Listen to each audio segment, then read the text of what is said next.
Hello. So we're chatting just a few minutes now, and we got into the topic of forgiveness, um, depression, uh, And a bunch of other ego, stuff. a Yeah. bunch of other stuff. Let's just pick it up from there.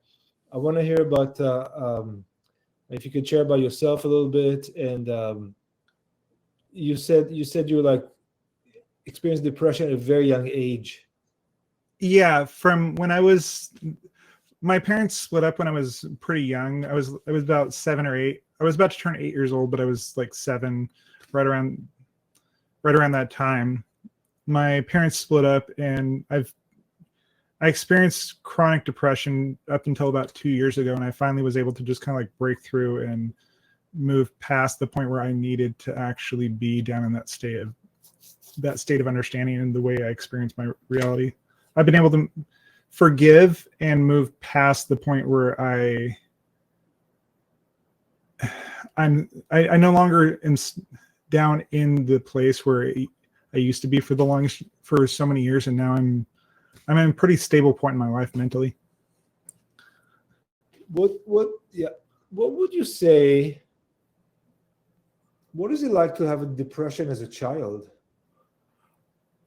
You live in this constant state of just like wanting to hide away from the world. You hide away from you because you don't like who you are, so you're trying to hide away and not show people what and who you actually are as a person. uh, I hid away from the world by being on video games or on the computer, and being this was like the early to mid 90s. Like that was my way of hiding away, and computers were still pretty new back then. Yeah. Just it was just easier for me to deal with life that way than to actually deal with it straight head on like I would now. Wouldn't you say? I mean, a lot of kids on video games, especially boys, right? Hmm. I don't know if it's fair to say it, but does that mean they're depressed, or like maybe it's a part of the whole thing? Is part of the whole thing that video games, the kind of depression, they wanted to hide away. You Well, know what I mean? there when it comes to a lot of men and boys these days, they've been so much told that they're worthless and they're the most evil thing. So it's easier to go to a place where you're accepted and that you can achieve something.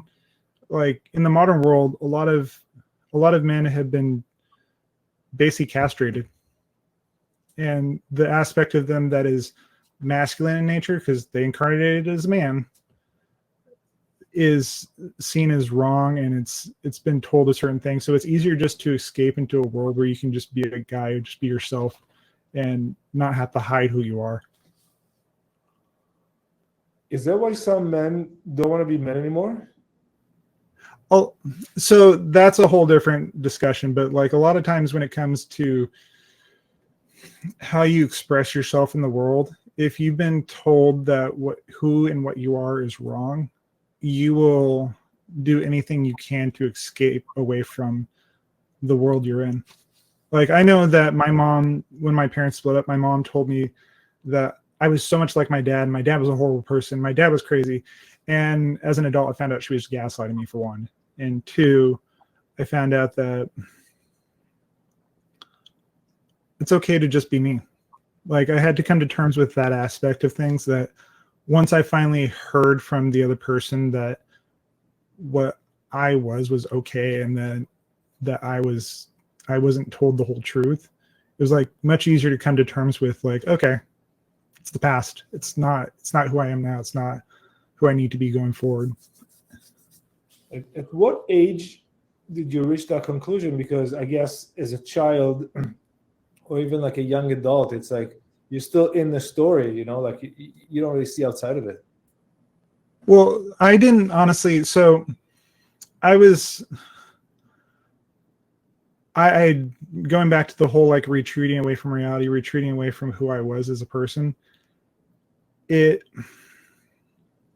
stopped me from actually being able to, like, because I was running away from that aspect of myself, or running away from the whole greater what life is, it took me a lot of years to actually deal with it. It wasn't until like in the last few years where I've been able to actually heal that part of myself and be able to like, okay, I can finally move on from this.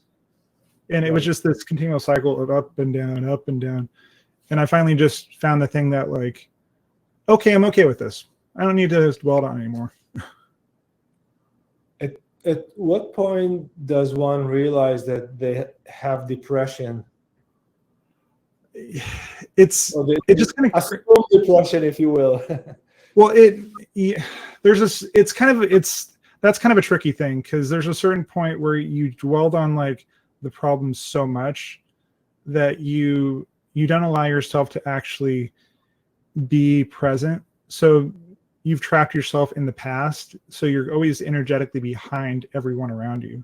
So you always see everything happening. It's like, why is this happening? Why do I keep going down this thing? But you find yourself through like your speech and your thoughts are always racing to that time in the past where you're just kind of stuck. Like, it's the idea of arrested development, because you leave yourself stuck around one certain age, so you don't allow yourself to move past that point, because there's something there you haven't come to terms with. And once you come to terms with it, it's like, okay, now I can finally move on. Right. I did, that reminds me, I did hear some time ago that most people stop developing, whether in their like late teens or maybe early 20s, and they don't really like push beyond who they are, like believe they are, or like made to believe they are. Well, you're always, going back to Bashar, you're always a new person at every moment, but you're recreating those aspects and those experiences that you had in those other incarnations, in those other time periods that you think you were in. Because of the simultaneity of existence and everything existing all at once, you're constantly shifting to other realities, other versions of yourself where you're not that person, or you never had those experiences. So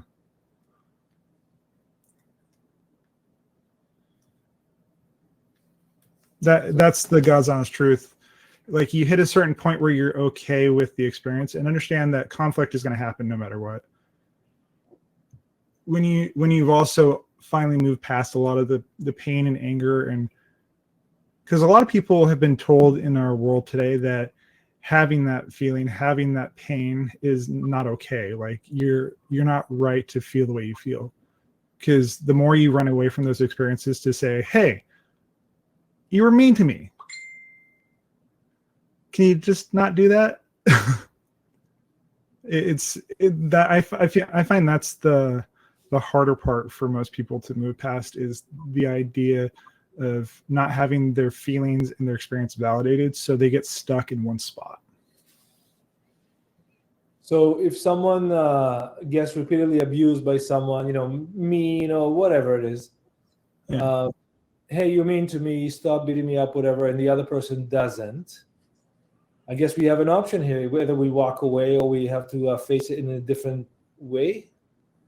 Well, I find a lot of times, like, by no means am I validating or saying it's okay for anyone. It doesn't matter if you're male, female, young, old, to abuse another person. Usually those things stick around and are something that set you up through your entire life, because they're a lesson that you need to learn. So when you can actually see the lesson in the situation, usually most of those things will go away on their own. Like, don't get me wrong, abusive situations should never be like force anyone to ever stay in it. Like, I know people will watch this in the future, but like that's kind of the thing of it, is you're allowing yourself to stay in a place where you have been in pain for so long. It's because you haven't come to terms with this one aspect about the experience to say that wasn't valid. Well, the more you invalidate it, the longer the experience and the willingness to be stuck in that moment stick around. What happened, or what was the process that enables you to not be depressed anymore? Finally getting it, honestly. So for about 30 years, I wasn't talking to my dad because I was told by my mom and like a lot of people in my family, never talk to this man. No, just da da da da da. I finally got a chance to talk to him, and I finally got his side of the story. And I realized, and I had been going through A Course in Miracles I've been following that book for like 10 years, 12 years now. But when I was finally able to get like his side of the story, I was able to actually forgive him, forgive the situation, forgive my mom. Not that I really have my mom in my life at this point, but I have my dad in my life, and we have a pretty good relationship at this point. But it just finally being able to come to terms with, like, I was a child. Like, I was in a place where I was powerless, and people who were abusive and victim themselves thrust something onto me that I know because of my experience and things that I've learned and yada yada yada. I signed up for the experience to have those things happen, but like there was a certain point where I just kind of like surrendered to the experience, and I was able to just forgive, like, okay, this happened. I don't need to hold on to that pain, that struggle anymore. Right. Can you say, I'll connect the thing you said before. Can you say that moment of realization where you don't have to get that bag of experience with you is a moment you shift to a different reality, similar but slightly different, where you don't have that baggage anymore? Yeah. Say? No, completely. Like, I know past the point where I was like, and you continually go through more experiences and more expressions of being okay with letting things go. Ultimately, it comes down to you and what you choose to match vibrationally and put out into the world frequency wise, that your outer world will match your inner vibration, and the things you hold down will hold you down. So you mentioned to me the other day that you've been meditating for a long time. Mm-hmm.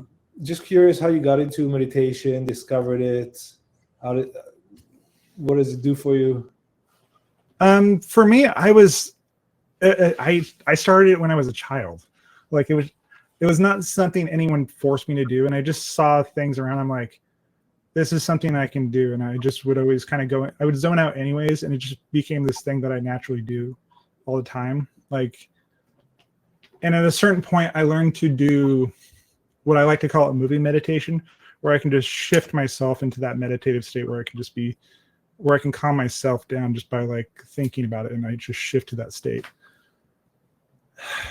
For me, like, the whole meditation process has just gone in stages. So there'll be times where I'm meditating more than others. When I was a kid, I would just sit there and like breathe in, like whatever, basic meditation. And I was like getting mad at myself that I'm like, I can't sit there for like an hour straight just meditating. Well, I don't need to do that at this point. I'll spend 5 minutes doing it, and that's enough for me. And then there's a certain point I hit in my late 20s.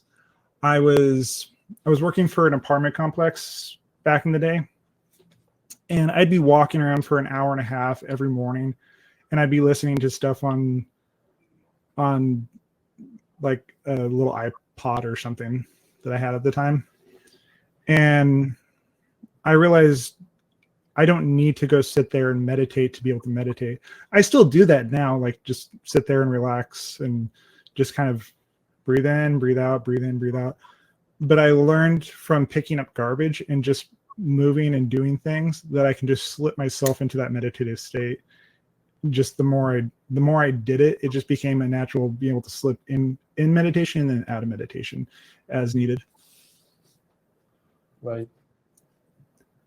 If someone asked you, like, can you teach me how to do that? Yeah, that's not that hard. What would you tell them to do or not to do? Go pick up garbage. And like, allow yourself to just kind of drift off and remember what it feels like to be in that meditative state as you're doing it.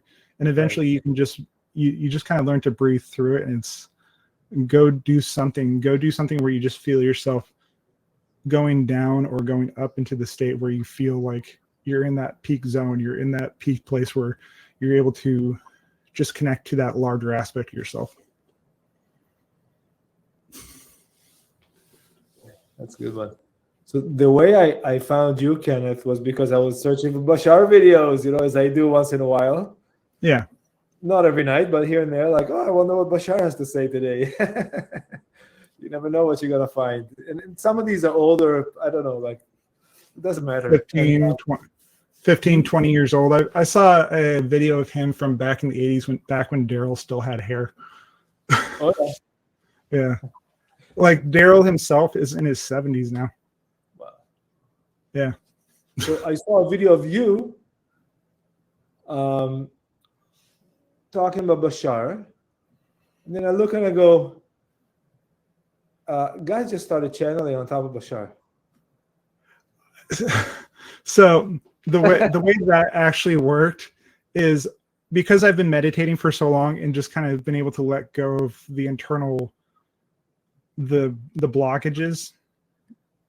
At a certain point, I was watching, like, I was going over and just kind of, I understood what he had to say, and I always felt the connection to like the message he actually was delivering.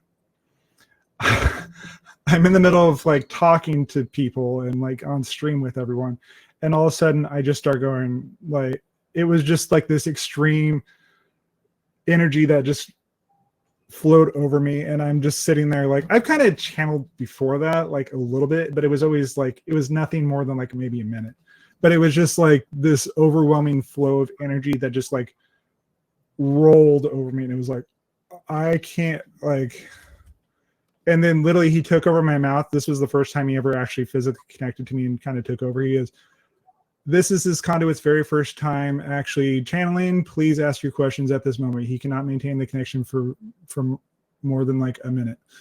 And after I did that, it was just like, and I was completely disoriented for that first time that it happened. And then I had someone here to kind of help me earlier in the summer. And now it's just become like this natural state that I can flip back and forth as needed. And it still is sometimes depending on what I'm connecting to, but generally speaking, the connection's gotten much easier, and like they've made energy adjustments on their side and my side to be able to make it so I can connect. So for the people who never heard of channeling, what is it? Well, channeling itself is just kind of like a daydream. You're just kind of like allowing the idea of possession, but you're more like acting like a long distance telephone. It's something we all actually naturally do, but it's when you relax yourself enough, you allow yourself to let something else come in and talk through you.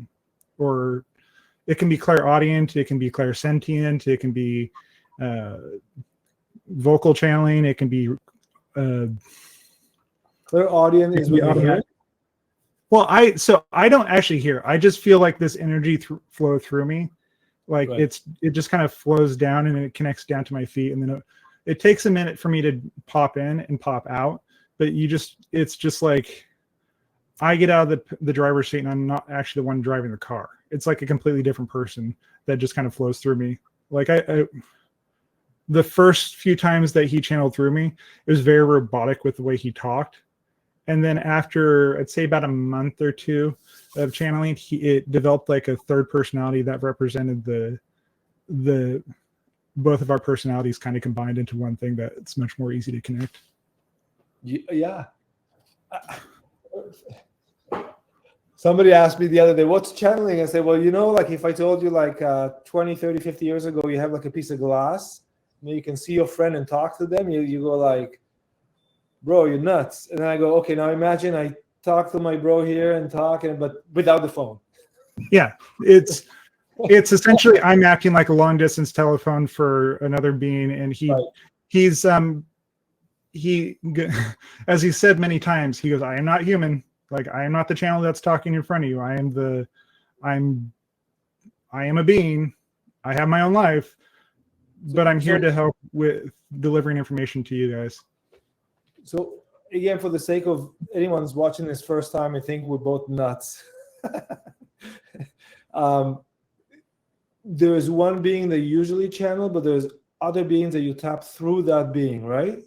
Mhm. He acts as an intermediary to be able, because he's more familiar with those different connections than I am. He acts as an intermediary to be able to bring different like being through that need to deliver messages. And eventually, after I've experienced them once, after I have like the vibrational telephone number, I can just Right. connect to those beings and just bring them in as needed. So tell us a little bit about the being that you usually in touch with. So his name is Etham, Ethium. It's not Ethan. Etham is the name he's given me. He doesn't actually have a name. He's part of the Sasani civilization, like Bashar and Ryoka and Ryo and like Shale, and he's part of that whole group that are part of the first contact process. And he acts as kind of a clarifier for people. And what he's said more than a few times is, I am the channel's first future incarnation, one of his future lives that he will live. So Right. he's said a bunch of times he's at the point where he's quasi-physical, but he's not shifted to the state where he's pure pure fifth density and non-physicality. So. What is quasi-physical? Quasi-physical is a state where you exist. You can have a physical body, but you also exhibit the idea of being in spirit, and you can shift between having the state of being physical and being non-physical. So you're able to shift back and forth between those states at will. Like he's a human hybrid between the Greys and us. He's thousands of years ahead of us, and he has his own ship. And someone asked the question where he was located, and the answer was up by the North Pole. Like that's where he's geosynchronistically located in the world. In the ship. Yeah, in his ship. Like and he basically looks like a little alien, right? Like if the way he described himself is like what people think of for Bashar, when he like short guy, super bald head. Well, he has some blonde hair on his head, and with the really pale white skin and like kind of short. But what he said, the unique feature of him when it comes to his eyes, he has the larger eyes like you see most extraterrestrials do, but his eyes flip between the idea of really bright blue, gold, and like the universe. So it's the expression of how he sees the universe is that pure physicality with the blue eyes, the pure blue eyes, to the gold, which expresses the idea of the higher mind, and then the idea of the universe that it's expressed when it's in that state to the greater consciousness of the universe. That's really cool. In my ID says I got green eyes, but sometimes I look at the mirror and they're blue. Oh yeah, my eyes do. My eyes do that too. I've also found since I've started channeling that certain abilities that he has transferred over to me, and also my connection is like things that were in me already have just started happening spontaneously because he's been able to help unlock those aspects of myself too. For example, so I do body work for a living. I do massage body work, and I've been doing that for off and on again for about 20 years. And I was always pretty good at doing body work, but I've hit the point where, like you hear stories in the Bible about Jesus or Yeshua being able to just touch people and it just heals things. Yeah. I am hitting the point where I can do that too. Like it's unlocked the ability to just, because of the way I've had to learn to regulate my nervous system when it comes to channeling, it's expressed itself in being able to just touch people, and like if they have a tumor, just make it completely just disappear. Right. Or a knee's hurting, or if someone's diabetic, after I do that kind of work on them, their pancreas actually starts working again, and like their diabetes symptoms abate for at least a few days afterwards. And it's like, okay, it just, or like I've always been able to, like for me, I've always been able to connect to like the energetic state, or the way of like connecting to everything as energy. That's just kind of something how I've always seen the world, like something they teach you when you're learning to like connect to things energetically is you do this one little exercise where you make a little ball of energy in between your hands to be able to build it up. Yes, like that. And you create a little ball. So for me, I was doing that in kindergarten to keep my hands warm when I was in school because it was cold outside. So that was the way I learned. And that's not something anyone taught me. That was just something that actually carried over from other incarnations where I've been like, for me, I was a weird kid. I was exploring things that as an adult, because I thought I was started really late learning how to do a lot of stuff, but I realized, oh no, I started at a really young age. Like I was always really telepathic, like with animals. That's something that's always been something there for me to be able to do. And just like a lot of, like I connect to nature really easily. That's something that I've always just been able to do. So.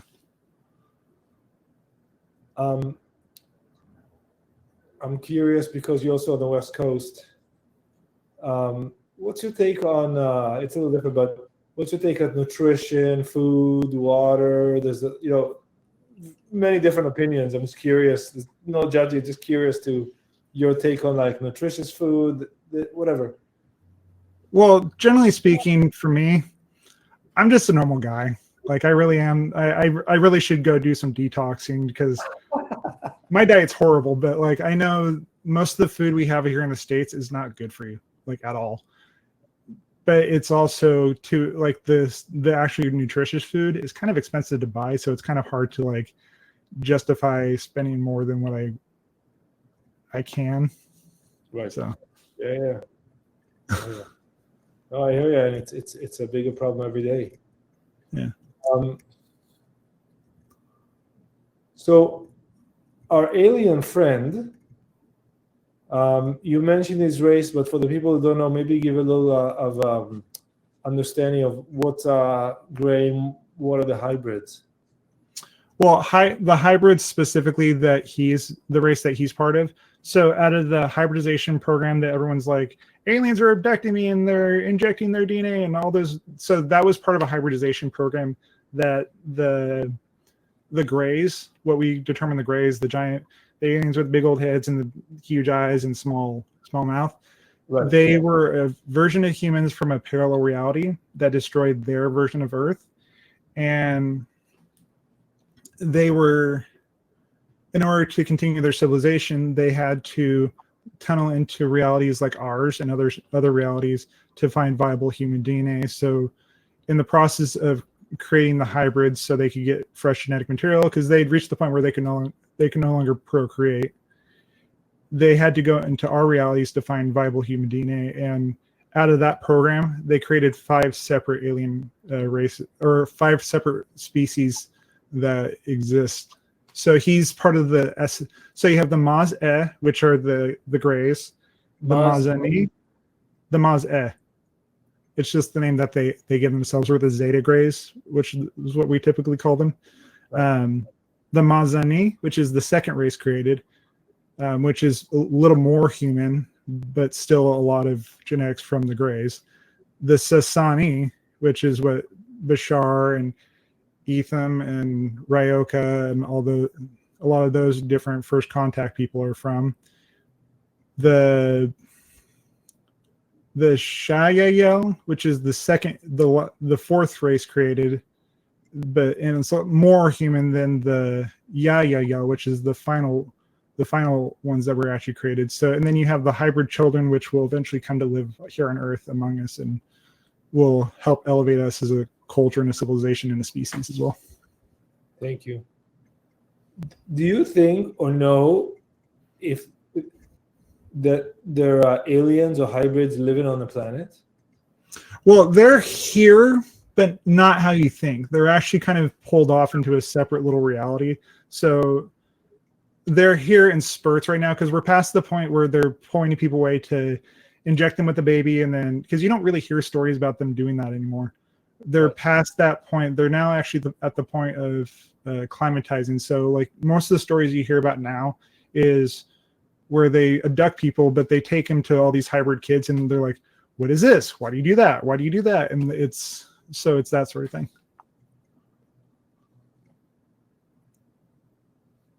What where did I see it? There's some YouTube channel something. There's like lots of ships around now, especially Yeah. now because the world in such a turmoil. No, that's actually not why they're around. We're getting closer to the idea of open contact. Right. So they're actually around and up. And I heard Bashar say this many years ago as to why we're seeing more. There's an elevated amount of ships that we're going to see because we're approaching the idea of the window of open contact. Actually, we're in the window of open contact. We're right at the start of it, which will culminate around 2027-ish, somewhere in there. Energetically speaking, that's what I've heard a bunch, and also what Ethan said to me a few times. But that's part of why we're seeing so many ships, because we're heading towards the end of that whole process, because they don't waste time. They don't waste energy. They don't waste time on civilizations that they're not going to have contact or going to be open to the idea of contact. When you say contact, what type of contact is it? Well, eventually it will be physical contact, but the actual idea of contact is right now with why you see so many like channels just starting to come out. Like you see like the process over the last 40, 50 years where it was just like a few channels at first, like Abraham Hicks or Bashar, or just like the number of channels you see happening these days. The reason it's actually upping is because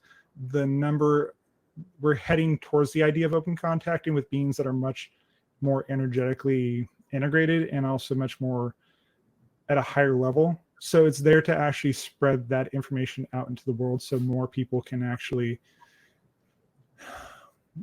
be ready for contact. This is a form of contact. When you talk to one, I've had people in the room with me when I do channel, and they go, it feels like something changed in the room when you were actually channeling. Like they could physically feel the energy of the room just completely shift when I was connecting to the different beings that come in.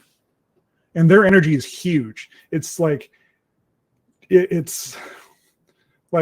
we're here, they're way out here, and it's just like it can be overbearing. I've had a few, like I said, the people that I've actually talked to when I've been channeling, that have been in the room with me, they go, it just feels different in the world. The whole room and everything just feels different when that's happening. That's wild. Yeah. Because they're telepathically connecting to you, but they're still there somehow. Well, they're not telepathically.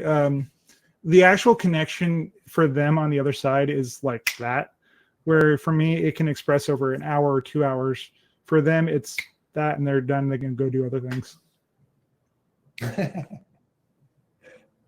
But no, I can tell you from having done it as many times as I've done it now, it's gotten easier the more I've done it.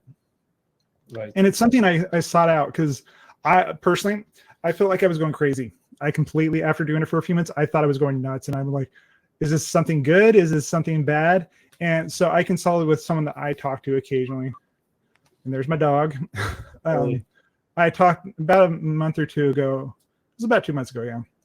I sat there and I talked to someone that I talk to occasionally when I needed to work on something or talk something out, because I need that sort of like feedback of like, am I going crazy? Is what I'm doing actually real? And she goes, no, this is real. Like it's an actual being. It's an actual person. Like he's there for you. If you want him to just be in the background, he can do that. But this is something you sought out. Do you want to continue on with it? And I took a month, and I'm like, I do.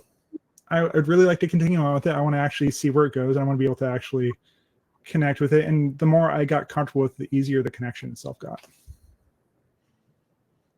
What do you think or know? Not the best way to say it. What's the motive? Why are they like trying to connect to us? They see us as family. They see us energetically, emotionally. A lot of Sasani beings are actually incarnated on the planet right now. So they see us as family. And we are their ancestors also. There's correct me if I'm wrong, but I heard somewhere there's a law of no intervention, that no alien being is allowed to directly influence a Well, person or the future or something like that. How does well, that have you work? heard? Did you watch? Do you ever watch Star Trek growing up? Yeah. So the prime directive in that show where it's the non-interference. You go through the process of there's stages to open contact, and they're not going to just sit there and be like, "We are here to take over your world." Right.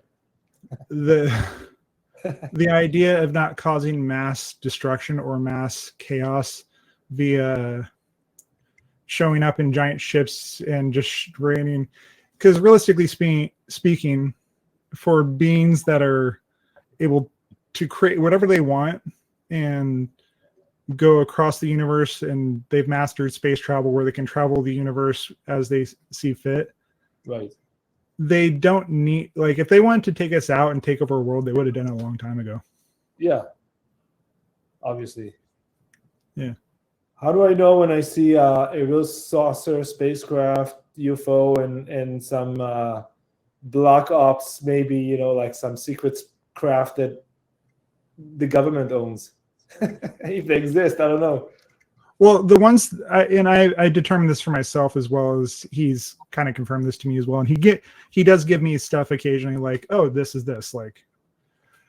So the way to tell the difference between a real UFO versus one that's been reverse engineered. So the ones that have been reverse engineered and they're limited, way more limited compared to their actual craft. The ones that are ours, you can clearly see. The ones that are easily, like, they look kind of like Tic Tacs and like a couple other shapes, like. But a lot of the ships and a lot of the beings that are out there, they're actually multi-dimensional beings, so their ships actually express in that way. So a lot of times when you see photos where you can't actually, when they've taken a picture of like a UFO and it's actually not completely, like, it's just really fuzzy, that's actually a real UFO, because it's slightly out of shift of our reality. So it's shifting to another reality, or shifting into our reality. So it's fuzzy because they're shifting dimensions. Because a lot of those beings are multidimensional beings, which we all are, but they actually live in that way, where they actually have that understanding and have that expression with their ships or their technology or any other thing. You know that I think it was Swiss German guy. He got to be very old now if he's still alive, and he took a lot of pictures of different crafts, Mm-hmm. black and white. Have you ever heard of him? No. Okay, because he had like he lived like in some village or something. I forget, his name was like Otto or something, one of those names. I gotta look him up. And there were a lot of attempts on his life, so they must have been real. The craft that he was photographing. Well, so now, because of the something I've heard Bashar say, and I've heard other channels say prior to even me channeling myself, that basically the governments of the world are being told, like, hey, don't hide us anymore. Like, we're going to be in open contact. You can no longer stop this from happening. We're going to be showing ourselves more and more often. And also the trial we had here in the States, where the hearing in front of Congress here in the States was a way of saying a test to see where we were vibrationally, to determine if they said, hey, there's extraterrestrials right out.